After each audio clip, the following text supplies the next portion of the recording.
आप सभी विद्यार्थियों को एक बार पुनः मेरे YouTube चैनल में वेलकम है। जैसे हम लोग पीछे 23 सीरीज तक हिंदी व्याकरण में देख चुके हैं, आज हम लोग 24 सीरीज में देखेंगे कि 24 सीरीज में जैसे यहाँ दिया हुआ है कि अनेक शब्दों के एक शब्द, तो इस पे हम बातें करेंगे कि अनेक शब्दों के एक शब्द जो होता है, इसमें अनेक शब्दों के बदले में एक शब्द का प्रयोग जो किया जाता है, इसका क्या औचित्य होता है, इसकी क्या जरूरत होता है, क्यों इसका प्रयोग किया जाता है। तो सबसे पहले अगर हम परिभाषा के तौर पर समझने का प्रयास करें तो हम सीधे शब्दों में कह सकते हैं कि हिंदी जो आपके शब्द होते हैं, तो हिंदी शब्द में जो अनेक शब्द होते हैं, यहाँ परिभाषा में आप ऐसे कह सकते हैं परिभाषा में कि हिंदी शब्दों में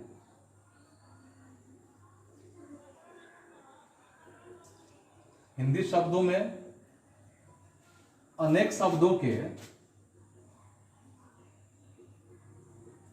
स्थान पर जिस एक शब्द का प्रयोग किया जाता है,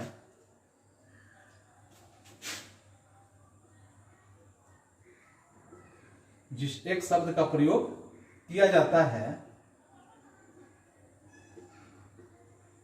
उसे आप अनेक शब्दों के एक शब्द कह सकते हैं।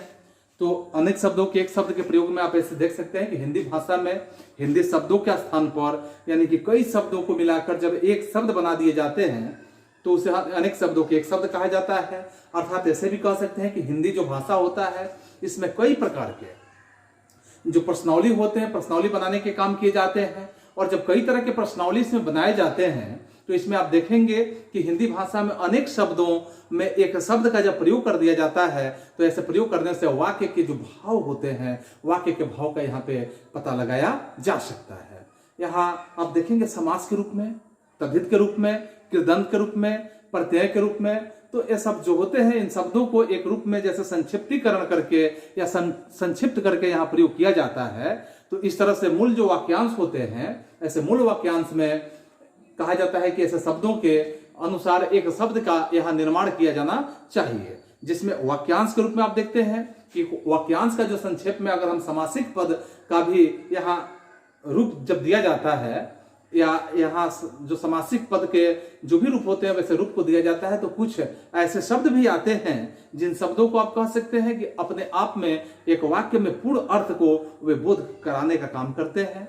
जैसे अगर आप यहाँ इस पे कुछ उदाहरण के तौर पे देखते हैं तो उदाहरण तौर पे देखेंगे कि चार रास्तों का जहाँ स्थल होता है, यानी चार रास्ते आकर जहाँ पे मिलते हैं उसको हम चार रास्तों का स्थल नहीं कह के लंबे यहाँ शब्दों का इस्तेमाल नहीं करते हैं, बल्कि हम उसे चौराहा कह लेते हैं।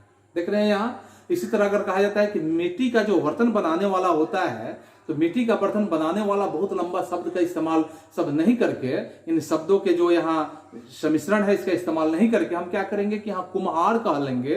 तो यहाँ अनेक शब्दों का एक शब्द हो गया। जैसे अगर आप कहते हैं कि पर्वत पर रहने वाला, तो पर्वत पर रहने वाला जो होता है उसको हम पर्वतीय कह सकते हैं। जिसमें बल न हो तो उसे हम निर्बल कह सकते हैं। जिसका दोष नहीं हो यानी उसे निर्दोष कह सकते हैं, और जिसका दोष हो उसे हम दोषी कह सकते हैं। जो आंख के सामने दिखता है उसे हम प्रत्यक्ष कह सकते हैं, और जो बहुत ज्यादा बोलता है उसे हम वाचाल कह सकते हैं, और जो कम बोलता है उसे हम अल्पभाषी कह सकते हैं। देख रहे हैं यहाँ। तो अनेक शब्दों के स्थान पर जैसे एक शब्द के रूप में आप इस उदाहरण को देखें तो हम यहाँ अनेक शब्दों के स्थान पर एक शब्दों के कुछ और भी उदाहरण यहाँ प्रस्तुत कर रहे हैं, जो हम अक्षरों के हिसाब से देखेंगे। जैसे ओ और आ से शुरू होने वाले कुछ ऐसे शब्द होते हैं कि और आ से शुरू होने वाले शब्दों का अगर हम तुलना करते हैं तो अगर कहा जाता है कि जैसे आशा से अधिक तो उसको हम आशातीत कहते हैं, आदि से अंत तक उसको हम अघंत कहते हैं। फिर इसी तरह अघन और पूस में पड़ने वाला जो ऋतु होता है उसको हम हेमंत कहते हैं। इतना लंबा अघन और पूस के मध्य में जो ऋतु पड़ता है हम इतना लंबा नहीं कह के उसको सीधे हेमंत कह लेंगे। फिर अचानक हो जाने वाला अगर कोई होता है कोई घटना तो उसको हम आकस्मिक कह लेते हैं। फिर अच्छे चरित्र वाले को हम क्या कहेंगे कि हाँ सच्चरित्र कहेंगे। फिर अंडे से जन्म लेने वाले को अंडज कह सकते हैं। अत्यंत सुंदर जो अगर महिला हो उसको हम इस रूपसी कह सकते हैं, और अत्यधिक जो वृष्टि होता है उसे हम अतिवृष्टि कह सकते हैं। तो इस तरह देख रहे हैं कि कैसे हम यहाँ अनेक शब्दों के एक शब्द का खंडन करने का काम कर रहे हैं। फिर यहाँ देखेंगे कि अधिक दिन तक जीने वाला, उसको हम एक शब्द में चिरंजीवी कहेंगे। अध्ययन का काम जो करने वाला होता है उसको एक शब्द में अगर हम कहें तो अध्येता कहेंगे। फिर आप देखेंगे कि अध्यापन का कार्य कराने वाला जो होता है उसको एक शब्द में अगर हम कहें तो अध्यापक कह सकते हैं। अगर हम कहें कि अनुकरण जो होता है, अनुकरण करने योग्य जो बात होता है उसे हम अनुकरणीय कह सकते हैं। अगर अनुचित की बात करें कि अनुचित बात के लिए आग्रह जो किया जाता है उसको हम दुराग्रह कह सकते हैं। अन्य से अधिक संबंध रखने वाला जो होता है उसे हम अनन्य कह सकते हैं। और यहाँ इसके बाद देखेंगे कि अपना हित चाहने वाला जो होता है तो अपना हित चाहने वाले को यहाँ हम पंडित ममन्य कह सकते हैं। और इसी तरह एक देश से दूसरे देश में जब सामान को बेचा जाता है, भेजा जाता है तो उसको हम निर्यात कह सकते हैं। या यहाँ एक देश से दूसरे देश में सामान को यानी अपने देश में मंगाया जाता है उसको हम आयात कह सकते हैं। देख रहे हैं यहाँ। इसी तरह से अपने देश से जो प्यार करने वाला होता है उसको हम देशभक्त कहेंगे। और फिर यहाँ अपने परिवार के साथ जो रहने वाला होता है या अपने परिवार के साथ, अगर ये लंबे शब्द है तो इसको हम पारिवारिक कह सकते हैं। अपने बल पर निर्भर रहने वाला अगर जो होता है उसको हम स्वावलंबी कहेंगे। और अपने हिंसा या अंश के रूप में कुछ देना अगर होता है, मैंने अपना हिस्सा की बात आता है तो हिस्सा या अपना कुछ अंश किसी को देने का बात आता है तो उसको हम अंशदान कहते हैं। और अभिनय करने वाले जो पुरुष होते हैं उसे अभिनेता कहते हैं। और फिर अभिनय करने वाली जो महिला होती है उसको हम क्या कहते हैं कि अभिनेत्री कहते हैं। फिर यहाँ अर्थ समझते हैं। अर्थ या ऐसे कह सकते हैं कि धन से जो संबंध रखने वाला होता है वैसे शब्दों के जगह पे हम आर्थिक का प्रयोग करेंगे। और जो आंखों के सामने होता है उसको हम प्रत्यक्ष कहेंगे। और जो आंखों से ओझल होता है यानी परे होता है उसको हम परोक्ष कह सकते हैं, अर्थात अप्रत्यक्ष कह सकते हैं। आकाश को चुमने वाला जो होता है उसको हम गगनचुंबी कहेंगे। आकाश में जैसे झुलसा हुआ जो होता है तो यहाँ आकाश नहीं, यहाँ आग में झुलसा हुआ जो होता है उसे हम अग्नलग्न यानी अनलग्न कह सकते हैं। और आकाश में जो उड़ने वाला होता है उसको हम नभचर कह सकते हैं। आगे का विचार करने वाला जो होता है, आगे का सोचने वाला होता है उसको अग्रसोची कह सकते हैं।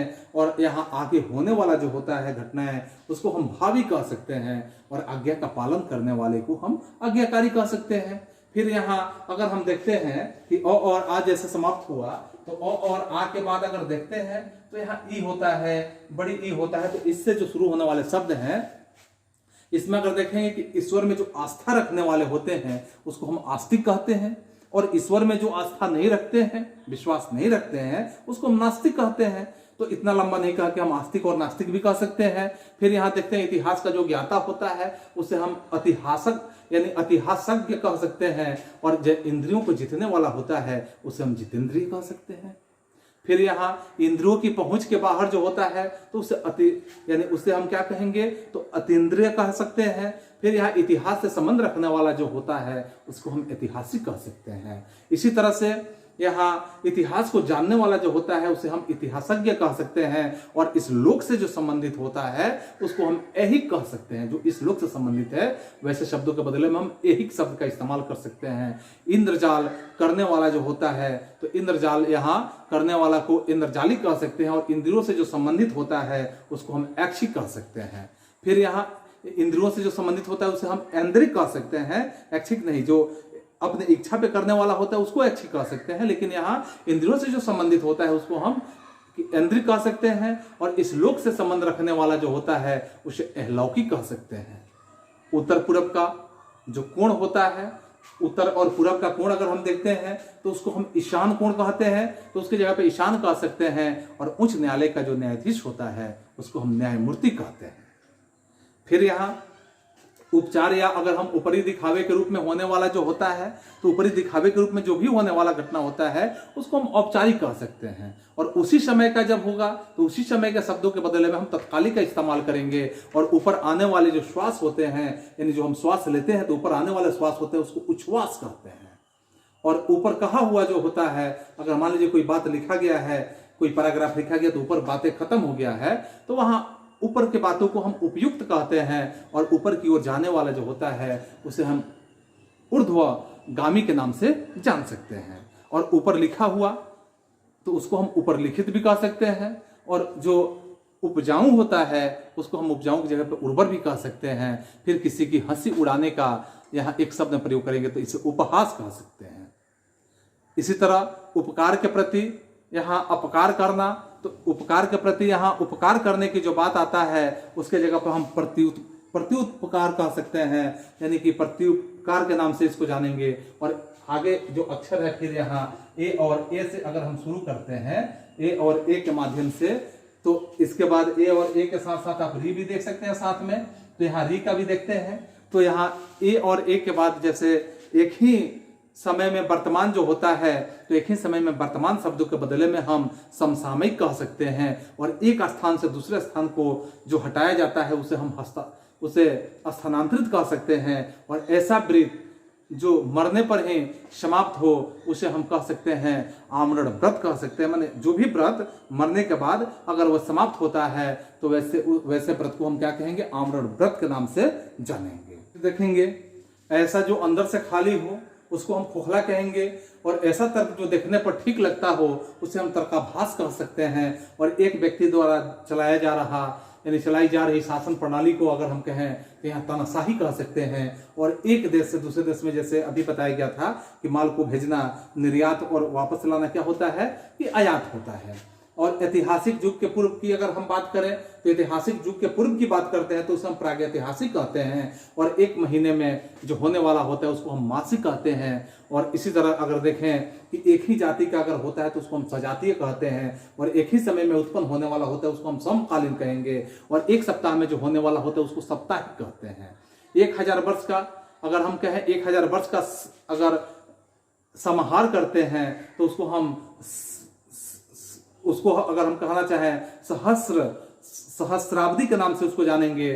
फिर यहाँ एक व्यक्ति का जो राज्य होता है वह एक तंत्र होता है। और फिर यहाँ ऋषि की कही हुई बातें जो होती है वह उस बात को हम आर्ट्स कहते हैं। और यहाँ ऋण के रूप में आर्थिक सहायता जो दिया जाता है उसको तकावी कहा जाता है। और ऋषियों के रहने का जो स्थान होता है उसको हम आश्रम कह सकते हैं। फिर यहाँ अब आगे हम चलते हैं, क और ख से जब शुरू करते हैं क और ख के शब्दों को, तो क और ख से शुरू होने वाले जो शब्द हैं, क से देखते हैं कि किसी दिन का पूर्ण अगर ज्ञाता होता है उसको हम परांगत कहते हैं। और कनक जैसी आभा वाला जो होता है उसको कनकाय कहेंगे। कठिनता से प्राप्त होने वाला अगर कहें तो उसको दुर्लभ कहेंगे। फिर यहाँ कठिनाई से समझने वाला अगर होता है तो उसको दुर्बोध कहते हैं। और कपड़ा यानी साइन का व्यवसाय करने वाला जो होता है तो उसको हम क्या कहेंगे, दर्जी कहेंगे।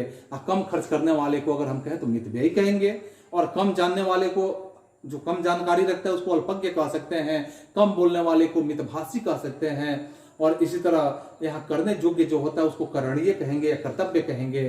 फिर यहाँ करुण स्वर में चिल्लाने का जो बात आता है तो करुण स्वर में चिल्लाने का मतलब यहाँ हम चित्कार कहेंगे। और कल्पना से जो परे बात आता है उसको हम कल्पनातीत कह सकते हैं। फिर यहाँ कार्य करने वाला बात आता है, कार्य करने वाला व्यक्ति को हम कार्यकर्ता कहते हैं। और किसी से भी न डरने वाला जो होता है उसको हम निडर कहते हैं। और कीर्तिमान पुरुष को हम यहाँ यशस्वी कह सकते हैं। और कल्पना से जो परे होता है उसको कल्पनातीत कहेंगे। और कुछ दिनों तक बने रहना यानी उसको हम विकाऊ कह सकते हैं। और क्रम के अनुसार अगर कहा जाए तो यथाक्रम कहेंगे। किसी पत्र का अगर समर्थन की बात आता है, समर्थन करने वाला तो उसे अधिवक्ता कहते हैं। और यानी किसी भी पक्ष का वह समर्थन करता है तो एक पक्ष का समर्थन करेगा तो उसे अधिवक्ता कहेंगे। और किसी सभा संस्था का जो प्रधान होता है उस प्रधान को हम अध्यक्ष कहते हैं। और इसी तरह फिर से अगर हम देखें कि किसी कार्य को बार बार करना जो होता है उसको हम अभ्यास कहते हैं। और किसी वस्तु की भीतरी भाग को अगर कहें तो अभ्यंतर कहते हैं। अभ्यंतर का मतलब होता है कि वस्तु के भीतर का भाग, भीतर का हिस्सा। और फिर किसी वस्तु को पाने की जो तीव्र इच्छा होता है उसे हम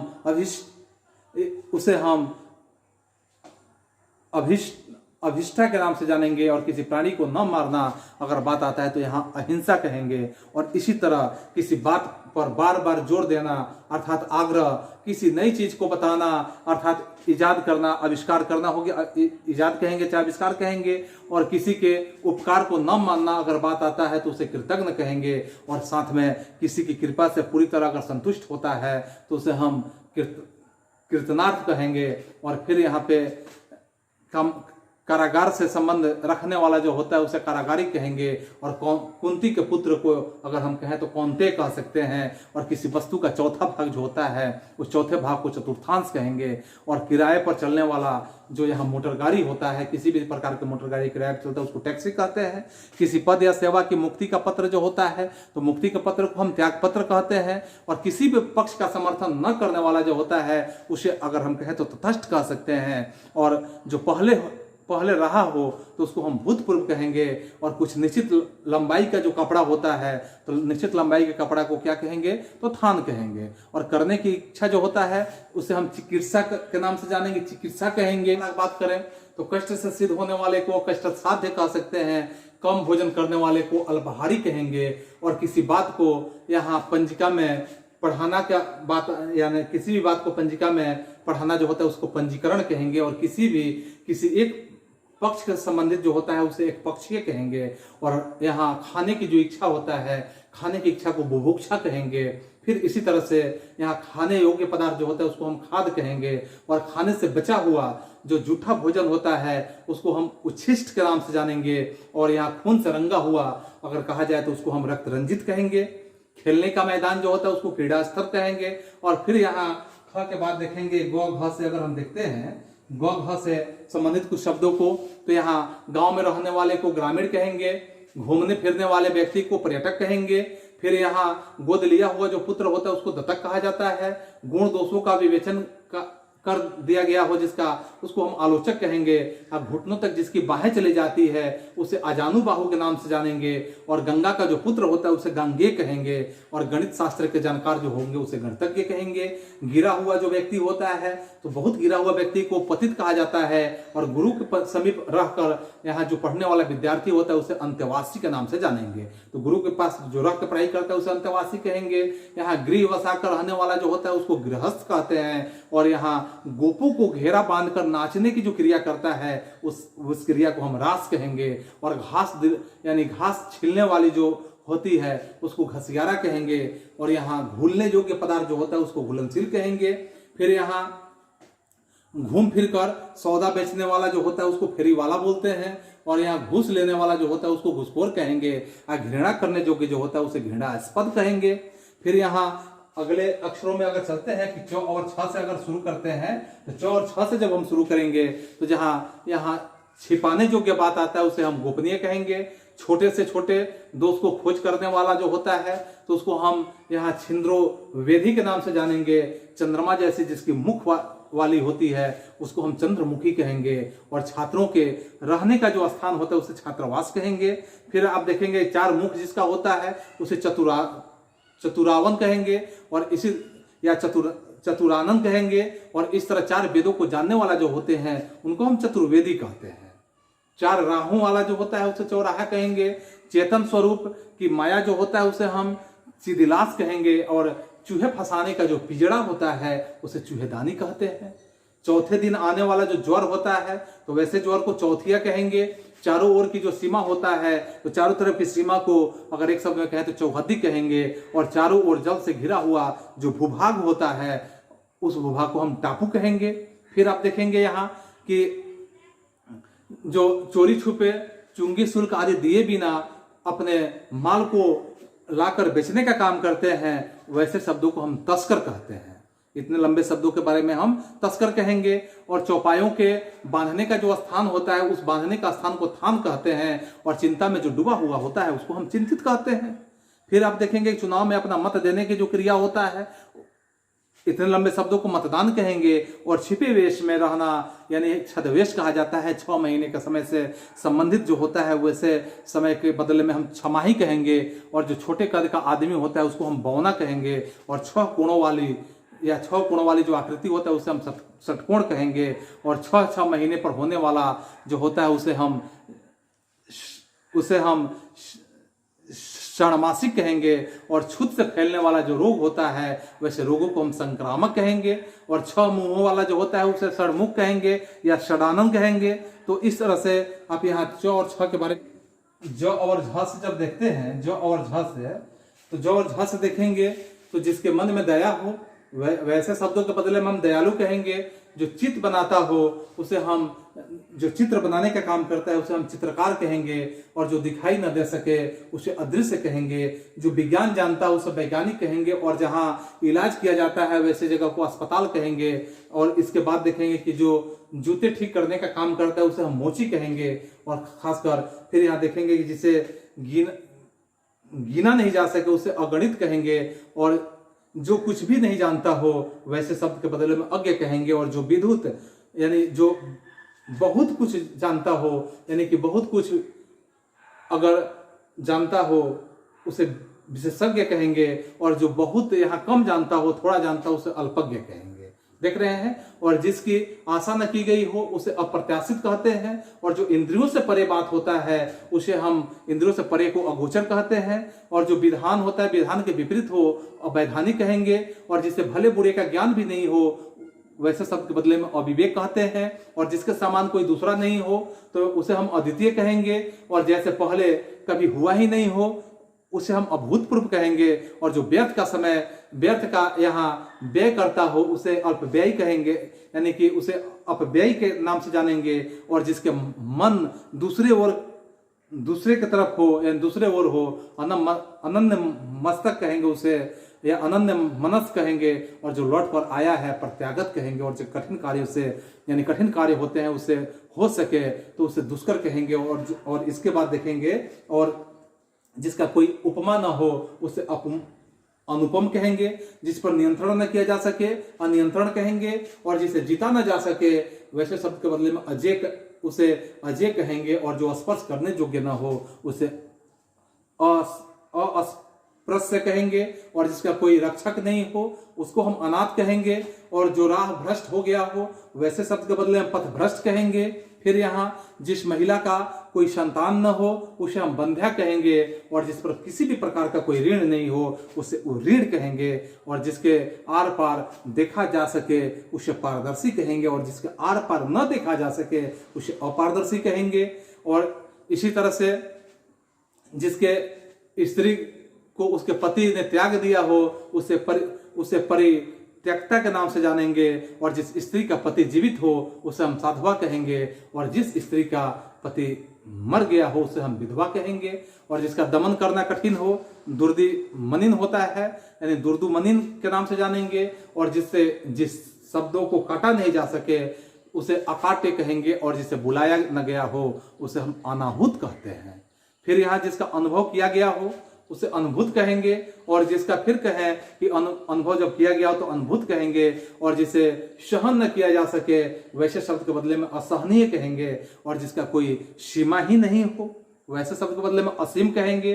फिर आप देखेंगे कि जो बहुत यहाँ कृषकाय हो उसे हम तवंगी कहेंगे। और इसके बाद फिर हम अगले अक्षरों पे चलते हैं जिसमें ट और ठ के बारे में हम देखते हैं। ट और ठ के बारे में तो ट ठ यहाँ ड और ढ तक हम देख लेते हैं। ड और ढ तक के अक्षरों से जो शब्द है उसको देखते हैं कि टाइप करने की कला जो होता है उसे हम क्या कहेंगे, टंकड़ कहेंगे।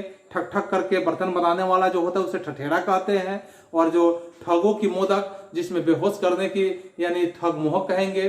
और ठठेरे की जो बिल्ली होती है जो ठक ठक शब्दों से न डरे उसे ठठेर मंजारिका कहते हैं। और इसी तरह ठन ठन की आवाज जो होता है उसे हम ठनकार कहेंगे। और ठीक अपने क्रम में आया हुआ जो होता है उसे क्रमागत कहते हैं। और इस अगर कहा जाए कि इस कर भरा हुआ यानी ठसाठस कहेंगे। और डंडी मारने वाला होता है उसको हम डंडी मार कहते हैं। फिर यहाँ डफली बजाने वाले को डफलची कहेंगे या डफाली कहेंगे। यहाँ ढालने का जो क्रम होता है उसे धलाई कहते हैं। ढिढोरा पीटने वाला जो होता है यहाँ ढिढोरिया कहेंगे। और ढीला होने का जो भाव होता है उसे हम ढिलाई कहेंगे। और ढोंग रचने वाला होता है उसको ढोंगी कहेंगे। और ढोलक बजाने वाला जो होता है उसको ढोलकिया कहते हैं। तो यहाँ देख लिया आप ध तक देखे। इस यहाँ तो और थ से देखते हैं। ट के बाद देखेंगे ठ ढ ढ। तो और थ से अगर देखते हैं तो और थ के जो शब्द होंगे जैसे अगर त से देखते हैं तो त में क्या है कि तीन चक्के वाला जो वाहन होता है जो भी वाहन हो उसे हम तिपहिया कहते हैं।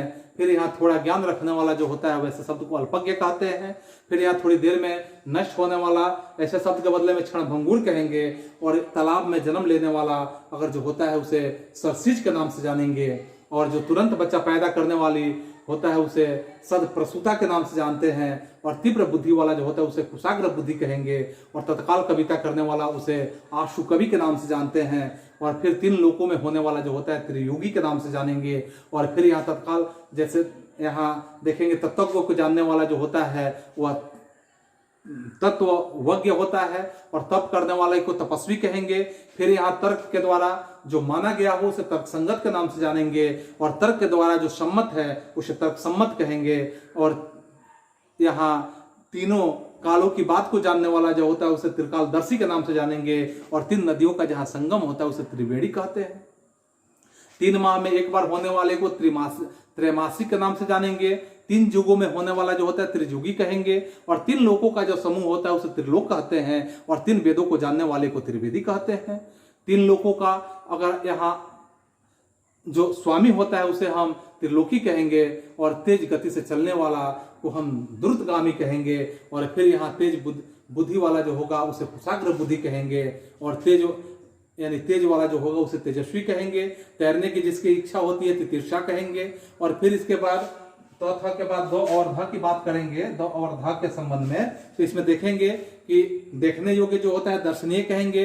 देखने वाला व्यक्ति जो होता है दर्शक होता है। और इसी तरह दूसरे देश में से संबंध रखने वाला होता है उसको हम विदेशी कहेंगे। और दोपहर के बाद के जो समय होता है उसे अपराह्न कहेंगे। और फिर यहाँ जो दोहरी यानी कि देहरी पर रंगों से बनाई गई जो चित्रकारी होती है वैसे चित्रकारी को हम अल्पना कहते हैं। और देवी का उपासक जो होता है उसे हम शाक्त कहते हैं। धरती और आकाश के बीच का स्थान जो होता है इस स्थान को हम अंतरिक्ष कहेंगे। फिर यहाँ दोपहर का जो भोजन होता है उसे मध्याह्न कहेंगे। और 2 पैरों से चलने वाले को द्विपदी कहा जाता है। और दूसरों पर जो आश्रित रहने वाला होता है उसे पराश्रित कहा जाता है। धर्म ने निष्ठा रखने वाला धर्मनिष्ठ कहलाता है। और फिर दूर की सोचने वाला जो होता है दूरदर्शी होता है। दूसरों की बात में दखल देना हस्तक्षेप होता है। और दिल में होने वाला जो होता है वह हार्दिक होता है। फिर यहाँ दया करने वाला दयालु होगा। दूसरों पर उपकार करने वाला जो होगा उपकारी कहलाएगा। दूसरों के पीछे चलने वाला जो होगा उसको अनुचर कहेंगे। और कुख्यात नाटक को अगर हम कहें तो यहाँ त्रासदी कहेंगे। और दर्द से भरा हुआ जो होता है उसे दर्दनाक कहते हैं। देखने योग्य जो शब्द होता है उसे दर्शनीय कहेंगे। 2 बार जन्म लेने वाले को द्विज कहा जाता है। और दुख देने वाले को दुखद कहा जाता है। दूसरों की उन्नति न देख सकना ईर्ष्या होता है। और 10 वर्ष का जो समय होता है उसे दशक कहा जाता है। देने की इच्छा जो होती है उसे दिप्सा कहा जाता है। और दशरथ का पुत्र जो होते हैं उसको दशरथी कहा जाता है। देखने की इच्छा जो होता है यहाँ दिदृक्ष होता है। और इस तरह से दंड दिए जाने योग्य जो होता है उसे दंडनीय कहेंगे। दीवार पर बने हुए चित्र जो होता है वैसे चित्र को हम भित्ति चित्र कहते हैं। फिर सूर्य के हाथ में जो गया हुआ होता है वैसे शब्द के बदले में हस्तांतरित कहेंगे। फिर यहाँ धन के देवता के बदले में कुबेर कह देते हैं। और धर्म में रुचि रखने वाले को यहाँ धर्मात्मा कहेंगे। और ध्यान करने योग्य का यह लक्ष्य जो होता है उसे ध्येय कहा जाता है। फिर यहाँ धन देने वाले को धनद कहा जाता है। और इसके बाद यहाँ 9 के बाद देखेंगे 9 और प देखेंगे कि 9 और प से जो शुरू होने वाले हैं तो जैसे प्रतिदिन होने वाले को दैनिक कहा जाता है। पढ़ने वाला व्यक्ति जो होता है उसको पाठक कहा जाता है। नीचे अगर लिखे हुए होगा तो उसे निम्नलिखित कहा जाता है। नीले रंग का फूल यानी उसे इंदिवर कहा जाता है। और यहाँ पृथ्वी से संबंधित जो होता है उसको पार्थिव कहा जाता है। और पूर्व में जिसकी स्त्री मर गई हो उसे विदुर कहा जाता है। यानी जिसकी पत्नी पहले से मर चुकी हो तो उसको विदुर कहा जाएगा। और पसीने से उत्पन्न होने वाले को स्वेदज कहा जाता है। प्राकृतिक वर्षा जो होता है प्राकृतिक वर्षा का पूर्ण रोपण जो होता है उसे अनावृष्टि कहते हैं। और नीति को जानने वाले को नीतिज्ञ कहा जाता है। पीछे चलने वाला जो होता है उसे अनुगामी कहते हैं। और पृथ्वी और आकाश के बीच का जो स्थिति होता है उसको अंतरिक्ष कहा जाता है। और परीक्षा लेने वाले को परीक्षक कहेंगे। परंपरा से चली आई हुई जो उक्ति होता है उसे लोकोक्ति कहा जाता है। और फिर न्याय करने वाले को न्यायाधीश कहा जाता है। 15 दिन में एक बार होने वाले स्थिति को पाक्षिक कहा जाता है। और पूरब और उत्तर के बीच के जो पूरब और पूरब और उत्तर के बीच के जो यहाँ दिशा होता है उसको ईशान कहा जाता है। न छूटने वाले को अटूट कहा जाता है, यानी जो भी टूटने वाला नहीं है तो ऐसे शब्दों के बदले में अटूट का प्रयोग करेंगे। न हो सकने वाला जो होता है उसे असंभव कहा जाता है, और नया उदित होने वाले को यहाँ नवोदित कहा जाता है। और नहीं खाने योग्य जो होता है अखाद होता है, और फिर नहीं मरने वाला जो होता है वैसे शब्द के बदले में अमर का प्रयोग करेंगे। फिर यहाँ जो अपने मत को देने की बात आता है, यानी कि निर्वंश में अपना मत देने वाला निर्वाचक होता है। पर्वत की कन्या को पार्वती कहा जाता है, और पर्वत के पास की भूमि जो होता है उसे उपत्यका कहा जाता है। और पर्वत पर चढ़ने वाला जो होता है इसके बदले में पर्वतारोही कहेंगे। यहाँ पिता का पिता जो होते हैं उसे पितामह कहा जाता है। पिता से प्राप्त हुई उसको पैतृक कहा जाता है, और पुत्र का पुत्र जो होता है उसे पौत्र कहा जाता है। और पुत्र की वधू जो होती है उसे पुत्र वधू कहा जाता है। पुलिस की बड़ी चौकी जो होता है, पुलिस की जो बड़ी चौकी होता है तो पुलिस की बड़ी चौकी को यहाँ थाना कहा जाता है। और पूछने योग्य जो होता है उसे प्रष्टव्य कहा जाता है। प्रकृति से संबंधित जो होता है उसे प्राकृतिक कहा जाता है। प्रतिकूल पक्ष का होता है उसे विपक्षी, यहाँ प्रतिकूल पक्ष का होगा उसे विपक्षी कहेंगे। और प्रयोग में लेने योग्य जो होता है उसे प्रयोजनीय कहा जाता है। फिर यहाँ फ के बाद फ देखेंगे, फ है, ब है और फ। इसके बाद जैसे फ से देखेंगे कि फूल खाने वाला जो होता है, फल फूल खाने वाला उसको शाकाहारी कहते हैं। बहुत मेहनत करने वाले को परिश्रमी कहा जाता है। बोलने वाला व्यक्ति जो होता है उसे वक्ता कहा जाता है। और बहुत यहाँ कहा जाए कि बहुत कम खर्च करने वाला होता है उसे मित व्ययी कहा जाता है। और बिना पलक झपकाए हुए उसे यानी निर्निमेष कहा जाता है। और फूलों का गुच्छा जो होता है अस्तवक के नाम से जानते हैं। फिर यहाँ बुरा आचरण करने वाले को दुराचारी कहेंगे। और यहाँ बालक से वृद्ध तक का जो होता है यानी कि आवाल वृद्ध कहा जाता है। फल देने वाला जो होता है फलदायी कहलाएगा। और फेन से भरा हुआ जो होता है फेनिल कहलाता है। फिर यहाँ फेंक कर चलाया जाने वाला हथियार जो होता है अस्त्र होता है। और हाथ में चलाए जाने वाला हथियार को शस्त्र कहा जाता है। तो इसी तरह से बुरा आग्रह जो होता है उसे दुराग्रह कहा जाता है। और बुरे चरित्र वाले को दुष्चरित्र कहा जाता है। फिर यहाँ बच्चों के लिए जो काम की वस्तु होता है उसे बालपयोगी कहा जाता है। इसके बाद देखेंगे कि बिल्कुल बर्बाद हो गया हो उसे ध्वस्त कहेंगे। और यहाँ बहुत तेज चलने वाला जो होता है दुर्गामी होता है। और बिना वेतन का जो होता है अवैतनिक होता है। और बीता हुआ जो होता है उसे अतीत कहेंगे। बेचने वाले को विक्रेता कहेंगे। बिना अभ्यास के अनायास कहेंगे। और बिना अंकुश का उसे निरंकुश कहेंगे। बिना वेतन का कार्य करने वाले को अवैतनिक कहा जाता है। और बेलों आदि से घिरा हुआ जो सुरम्य स्थान होता है उसे कुंज कहा जाता है। बहुत गपे हाँकने वाला होता है उसे गपेड़िया कहते हैं। और बहुत सी घटनाओं का सिलसिला जो होता है इसे घटनावली कहा जाता है। और बरसात के 4 महीने जो होते हैं उसे चतुर्मास कहा जाता है। बहुत डरने वाला जो होता है उसको डरपोक कहेंगे। बहुत बोलने वाले को बहुभाषी यानी वाचाल कहेंगे। और बच्चों को सुलाने के लिए गाए जाने वाला जो गीत होता है उसको लोरी कहा जाता है। और बाल्यावस्था और जुआवस्था के बीच का जो समय होता है उसे हम ब्याह संधि कहा जाता है। और बोलने की इच्छा जो होता है विवाक्षा होता है। और यहाँ बिजली की तरह तीव्र वेग चलने वाला जो होता है उसे विद्युत वेग कहा जाता है। और बिना माता पिता का जो होता है वैसे अनाथ होता है। बिजली की तरह यहाँ कांति वाला जो होता है विद्युत प्रभा कहलाता है। फिर यहाँ भ और म से देखेंगे तो भ और म से जब देखेंगे तो मांस में यानी जो मांस होता है तो मांस में एक बार आने वाले को मासी कहा जाता है। और मांस खाने वाले को, यहाँ मांस है महीने में एक बार आने वाला यहाँ मासिक हो गया। और मांस खाने वाले का मांसाहारी कहलाता है। और भारत में रहने वाले को भारतीय कहेंगे। और भगवान में विश्वास करने वाले को जैसे पहले भी बताया गया आस्तिक, और नहीं करने वाले को मोक्ष की जो इच्छुक होता है मुमुक्षु कहलाता है। और मृत्यु का इच्छुक होता है मुमूर्ष कहलाता है। और मधुर बोलने वाले को मधुर भाषी कहते हैं। माया करने वाले को मायावी कहते हैं। फिर यहाँ मध्यरात्रि का समय जो होता है उसे निश्चित कहा जाता है। और भलाई की इच्छा रखने वाले को हितैषी, और भलाई की इच्छा चाहने वाले को भी हितैषी कहा जाता है। भली प्रकार से जो सीखा हुआ होता है वो अभ्यास कहा जाता है। और भविष्य में होने वाले को अगर कहा जाए तो उसे भावी कहेंगे। और भूख से व्याकुल जो होता है उसे क्षुधातुर कहा जाता है। फिर यहाँ भूत वर्तमान भविष्य को देखने वाला यानी त्रिकालदर्शी होता है। और भूतों का जो ईश्वर होता है उसे भूतेश कहते हैं। भेड़ों का बच्चा जो होता है उसे मेमना कहते हैं। और भोजन करने की इच्छा जो होता है बुभुक्षा कहलाता है। भोजन करने की इच्छा बुभुक्षा। और भावों के बीच में जो ऊपरी यानी कि भाग होता है तो उसे त्रिकुटी कहा जाता है। और मछली पकड़ने या बेचने वाली जाति विशेष जो होता है उसको धीवर कहा जाता है।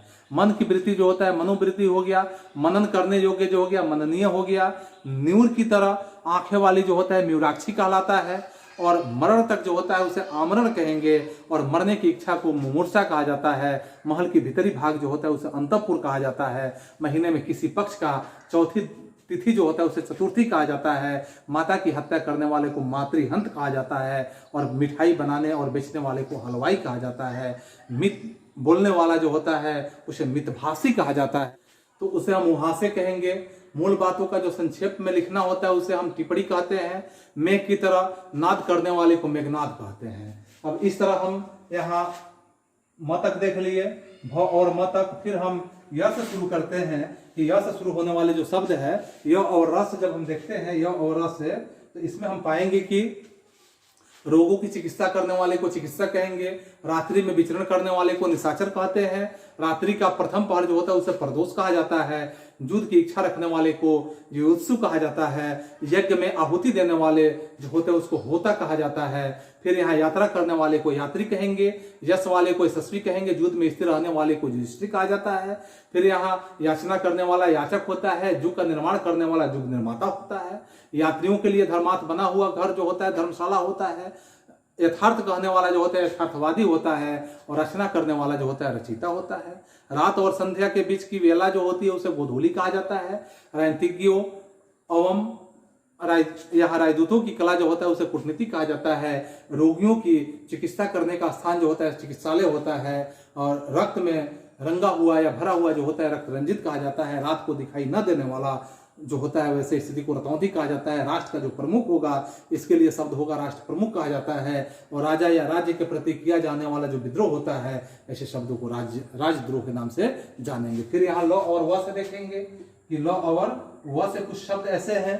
तो ल का मतलब यानी कि व से देखिए कि वर्ष में एक बार आने वाला है उसको वार्षिक कहेंगे। विद्या की चाह रखने वाले को विद्यार्थी कहेंगे। लेख लिखने वाला जो होता है लेखक होता है। लाभ की इच्छा वाला जो होता है उसे लिप्सा कहेंगे। वर्षा का अनुभव जो होता है अनावृष्टि होता है। वह जिसमें वह कोई भी व्यक्ति जिसने प्रेम किया हो उसे प्रेम पात्र कहा जाता है, और जो प्रेम करने योग्य हो उसे प्रेम पात्र कहा जाता है। वह नाटक जिसमें अगर कहा जाए कि वह उसमें भीत अधिक हो उसे गीत रूपक कहा जाता है। फिर यहाँ वह फाड़ जिसमें आग निकलती हो उस फाड़ को ज्वालामुखी कहेंगे। वह पात्र जिसमें शोभा के लिए फूल लगाकर रखे जाते हो उसे फूलदान कहा जाता है। वह पुरुष जिसकी पत्नी साथ में हो उसे सप्तिक कहा जाता है। वह पूंजी जो संपत्ति आदि के रूप में हो उसे हम रिक्त कहा जाता है। और वह हाथ यानी कि यहाँ वह बात जो जनसाधारण में चलती आ रही है, तो जनसाधारण में चलती आ रही है वैसे बात को किंवदंती कहा जाता है। और वह वस्तु जिसका उत्पादन हुआ हो वैसे वस्तु को उत्पाद कहा जाता है। फिर वह स्थिति जब मुद्रा का चलन अधिक हो तो वैसे वह स्थिति जब मुद्रा का चलन वहां पे अधिक हो तो वैसे स्थिति को मुद्रास्फीति कहा जाता है। और यहाँ वादव का अनल जो होता है उसे बड़वानल कहा जाता है। वात यानी पीत या वह कफ जो होता है उसे त्रिदोष कहा जाता है। और इस तरह से यानी तीन दोष एक साथ अगर होगा, वात होगा, पित्त होगा और कफ होगा, उसे त्रिदोष कहा जाएगा। विदेश में प्रवास करने वाले को विदेशी कहा जाता है। विवाद या गुटबंदी में जो अलग रहने वाला होता है उसे तटस्थ कहा जाता है। विश्वास के योग्य जो होता है उसे विश्वसनीय कहा जाता है। और विष्णु का जो उपासक होता है वैष्णव कहा जाता है। वृष्टि का अभाव जो होता है उसे अनावृष्टि कहेंगे। और ये बात जैसे ये बातें जो पुस्तक के आरंभ में लिखी जाती है वैसे शब्दों के लिए आप भूमिका का प्रयोग करेंगे। वेतन पर काम करने वाले को वैतनिक कहा जाता है। और व्याकरण जानने वाले को देखेंगे छात्र। और ज्ञ से अगर हम देखते हैं तो इसमें जैसे आप देखेंगे कि हाथी के जो महावत होते हैं तो महावत के हाथ में जो लोहे का हुक होता है उसको हम अंकुश कहते हैं। हृदय को विदीर्ण कर देने वाला जो होता है तो उसे हम हृदय विदारक कहेंगे। हाथ से कार्य करने का कौशल जो होता है हस्तलाघव कहा जाता है। और क्षमा पाने योग्य जो होता है उसको हम क्षम्य कहेंगे। फिर यहाँ क्षण भर के में नष्ट हो जाने वाले को हम क्षणभंगुर कहेंगे। और घृणा से आतुर जो होता है उसे क्षुधातुर कहेंगे। और इसी तरह हित की कामना करने वाले को हितैषी कहेंगे। फिर यहाँ हंस का समान सुंदर मंद गति से चलने वाली जो स्त्री होती है वो वैसे हंसगामिनी कहेंगे। यहाँ हत्या करने वाले को हत्यारा कहेंगे। फिर यहाँ हमेशा सत्य बोलने वाला जो होता है सत्यवादी होगा। और हवा में मिली हुई धूल या भाप के कारण होने वाला जो अंधेरा होता है उसको अंधुंध कहते हैं। हाथ का लिखा हुआ, इस शब्द के लिए हस्तलिखित लिखा जाता है। और हाथ में चक्र धारण करने वाले को चक्रपाणी कहा जाता है, और हिंसा करने वाला जो होता है हिंसक होता है। इसी तरह यहाँ हित चाहने वाला जो होता है हितैषी होता है, और हिंद की भाषा जो होता है हिंदी होगा। हृदय की विदृढ़ करने वाला हृदय विदारक कहा जाएगा, और ऋषियों के जो रहने का स्थान होता है उसे आश्रम कहेंगे। और ऋण के रूप में आर्थिक सहायता, जैसे पहले बताया गया था, जैसे तकावी कहा जाएगा। और यहाँ ज्ञान देने वाला जो होगा ज्ञानदा कहलाता है, और ज्ञान यहाँ देने वाला होगा उसे ज्ञातव्य कहेंगे, और ज्ञान देने वाली जो होता है उसे हम ज्ञानदा कहते हैं। तो इस तरह से आज हम लोगों ने देखा कि अनेक शब्दों के एक शब्द, जिसके माध्यम से आप बहुत ही सुंदर अपने लेखनी को सुचारू रूप से कर सकते हैं, और इतना सुंदर आप अपने लेखनी को बना सकते हैं अगर आप ऐसे अनेक शब्दों के एक शब्द को समझें, या किसी भी तरह के लेखनी के साथ साथ आप किसी बातों को बोलना भी चाहते हैं बेहतर ढंग से, तो अनेक शब्दों के एक शब्द का इस्तेमाल आप आसानी से कर सकते हैं। और इस तरह आज का सीरीज, यानी कि हम लोग का सीरीज जो है 24 से समाप्त होता है। पुनः हम अगले सीरीज के लिए आपसे फिर अगले क्लास से मिलते हैं। तब तक आप सभी को एक बार पुनः धन्यवाद।